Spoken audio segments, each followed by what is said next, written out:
For nearly 2 years, the Republican-led House Judiciary Committee has been holding regular hearings about the so-called weaponization of the federal government under President Biden. But a freshman Democratic Congressman, Dan Goldman, spent 5 minutes in today's hearing nuking the Republicans and Donald Trump with proof that it was Trump, when he was president, who tried to weaponize the federal government against his enemies using bombshell recent reporting that we have to talk about. But before we do, if you end up liking this video and you want to support the channel, please be sure to hit the like, subscribe, and alert bells before you go. All right, friends, here at Pondering Politics, we're big fans of the freshman class of Democratic Congresspeople. That includes Jasmine Crockett of Texas, Jared Moskowitz of Florida, Maxwell Frost of Florida, as well as Dan Goldman of New York. And Dan Goldman is a former prosecutor. He was one of the prosecutors, I believe, in the first impeachment effort against Donald Trump when he was president. He's very good at debunking MAGA talking points. And Jim Jordan, the Republican, is leading the House subcommittee on the weaponization of the federal government. And it's as ridiculous as it sounds. But one of the things we hear from Republicans is that it's President Biden, it's Vice President Harris, it's the Democrats who like to use the federal government against their opponents, when in fact, Donald Trump alone is the one with a rich history of attempting to openly, cynically, nakedly using the powers of the federal government against his political foes. So we're going to play some of this clip, and we're actually going to get into the source of Dan Goldman's arguments, which is just bombshell new reporting from the New York Times. Here we are again for another hearing about the same topic.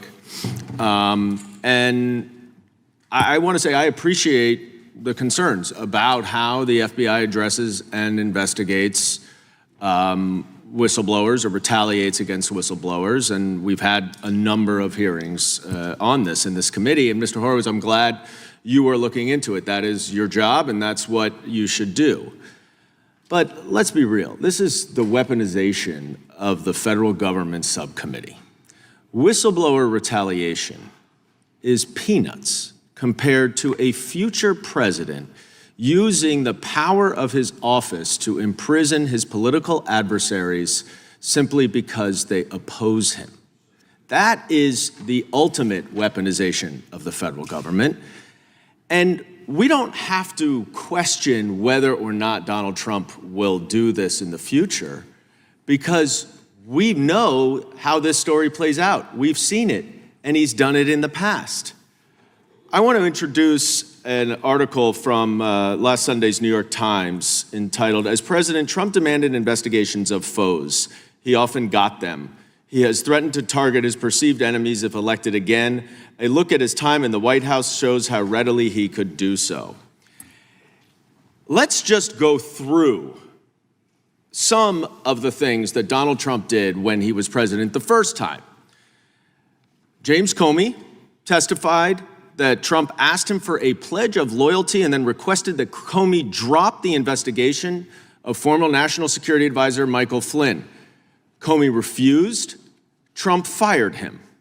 Trump also fired Deputy FBI Director Andrew McCabe because he oversaw an investigation that Donald Trump didn't like, just days before McCabe would have earned his full retirement pension.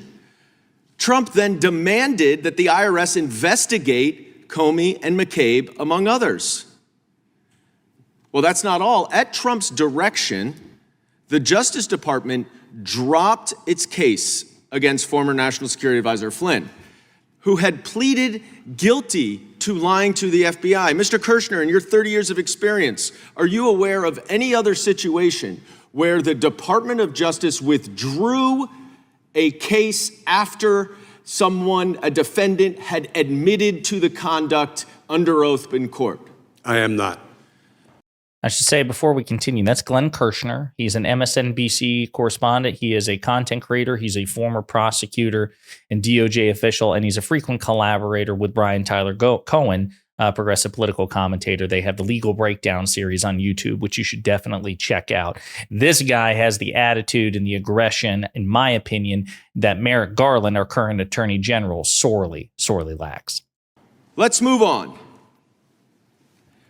Donald Trump pressured overtly the DOJ to reverse its sentencing recommendation for Roger Stone.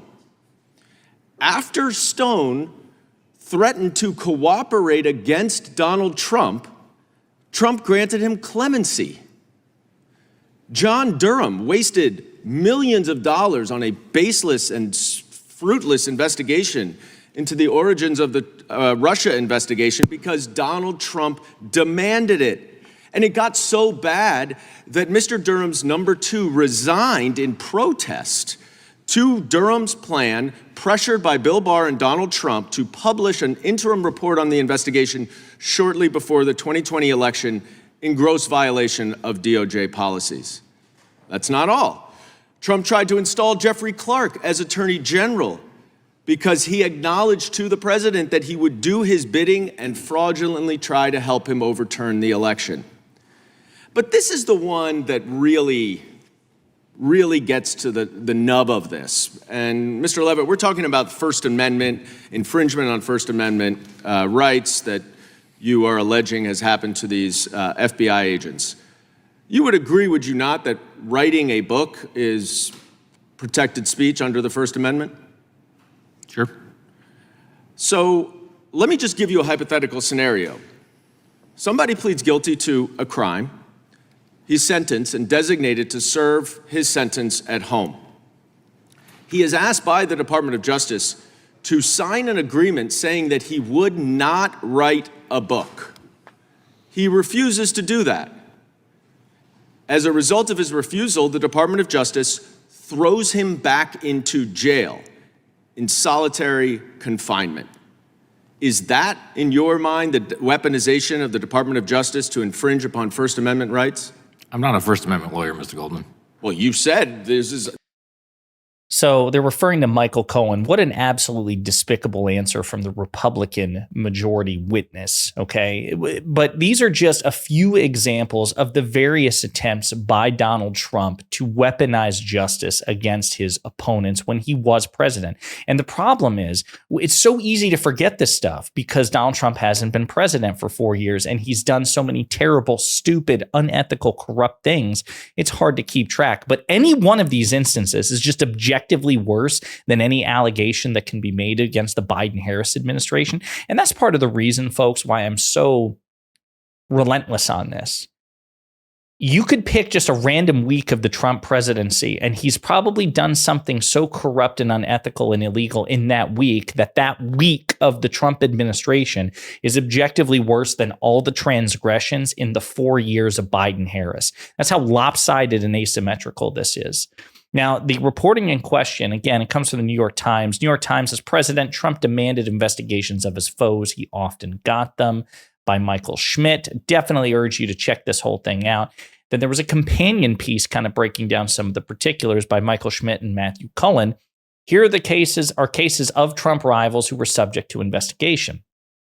Trump and his allies have suggested that his constant threats to prosecute rivals and perceived enemies, if he elected again, should not be taken literally. But as president, Trump tried repeatedly to use the powers of the federal government to investigate or penalize those he considered foes. While a few of them had engaged in conduct that made them legitimate targets of inquiry, there was no legal basis for the investigation of many. Okay? The decisions to pursue Trump's rivals can't always be traced back to a direct formal order from him, not always, but they are consistent with public or private pressure he exerted. Here's some of the more prominent examples from his time in office. James Comey, former FBI director, it was an example. What Trump wanted done, Trump publicly called Mr. Comey a traitor and pressed for him to be investigated and prosecuted for disclosing classified information and mishandling the Clinton and Russia investigations. What happened? The Justice Department conducted a criminal investigation into whether Comey had leaked classified information. Consequences, Comey was never charged criminally, and the IRS audit found he had overpaid his taxes. Okay, that was after the IRS acted on Trump's request too. Andrew McCabe. Trump called Mr. McCabe a traitor and asked for him to be investigated and prosecuted for a range of matters, including whether he lied to the internal FBI and Justice Department investigators. Trump said he wanted to get the IRS on McCabe and for him to be fired. Justice Department conducted a criminal investigation into whether McCabe had lied to the FBI. The IRS conducted the same highly unusual and invasive audit on him that it did with Mr. Comey. And so on and so forth. Peter Strzok, who was an FBI agent who worked on the Mueller report before being fired by Mueller, okay? He was also somebody that Trump wanted prosecuted. Federal prosecutors and special counsel investigated his handling of the Clinton and Russia investigations. Because of his dismissal, Strzok lost benefits with his pension. He racked up over $1 million in legal fees dealing with a range of investigations and filed a lawsuit against the Justice Department and FBI seeking to have his job reinstated and to regain his benefits and pension. This is a huge one. John Kerry, former presidential nominee for the Democratic Party in 2004, President Obama's Secretary of State. He was also somebody that Trump wanted investigated and was. Trump publicly and privately raised questions about whether John Kerry was breaking the law by continuing to remain in contact with Iranian officials after leaving office. Trump told top aides and the Attorney General that Kerry should be prosecuted. The Justice Department officials told prosecutors for the U.S. Attorney's Office in Manhattan that they were referring to them an investigation related to John Kerry's contacts with Iran. Okay? The U.S. Attorney's Office in Manhattan declined to prosecute Mr. Kerry, but Trump Justice Department did not give up on trying to bring those charges. Attorney General Bill Barr took the case to the U.S. Attorney's Office in Maryland, where the top prosecutor there came to the same conclusion as federal prosecutors in New York and declined to charge him. So Bill Barr tried to make it happen, but hit a brick wall as well. Hillary Clinton was someone else who was targeted by Trump. Michael Cohen, whom we mentioned, was someone targeted by Trump. And these are people whom Trump considered enemies. It's not an exhaustive list. And I know it's not particularly sexy. Some of you may find what Dan Goldman had to say really boring, but here's what's important. Republicans will straight up lie and say that President Biden and Vice President Harris are weaponizing justice because Donald Trump has been prosecuted. Well, President Biden and the Department of Justice have nothing to do with Trump's prosecution in New York because that's done at the state level. Same thing in Georgia, the RICO case brought by District Attorney Fani Willis, and the special counsel bringing the federal prosecutions against Trump, Jack Smith. That is the way special counsels are assigned is they are independent from the Justice Department, which in turn is quasi-independent from President Biden. President Biden, as far as I'm aware, doesn't have the legal authority to appoint or to fire special counsel. He would have to order Merrick Garland to do either of those things, and there's no evidence of that. There's just no evidence of that. And by the way, President Biden's Department of Justice has investigated President Biden. Merrick Garland appointed a Republican special counsel, Robert Hur, to investigate President Biden for the potential mishandling of classified documents. And as you know, there was an excruciatingly damaging political story that dropped from that in terms of the Hur report. President Biden's Department of Justice investigated, prosecuted, and successfully convicted President Biden's only living son, Hunter Biden. Doesn't sound like an act of political bias.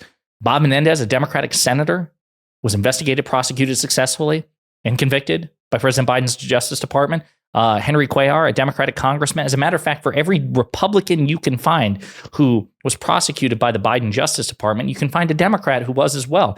And we also have evidence that when it came to Donald Trump, President Biden's Department of Justice bent over backwards to avoid prosecuting the guy because they didn't want to be seen as politically weaponized. And here you have Donald Trump. We have stuff on the record that when Trump was president, he tried aggressively to weaponize the Justice Department against his enemies. He is morally inferior to President Biden. He just is, and to Vice President Harris. And his record on this is objectively worse. And he has promised to be considerably worse if he becomes president again, and to not take no for an answer when he tries to pressure the Justice Department. He will appoint people who will not tell him no in the first place.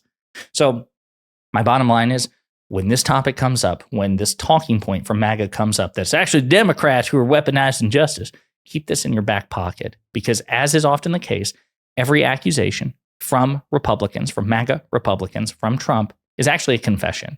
And we should never, ever, ever concede when they're worse by far than we are. So, food for thought. In the meantime, let me know what you think in the comments.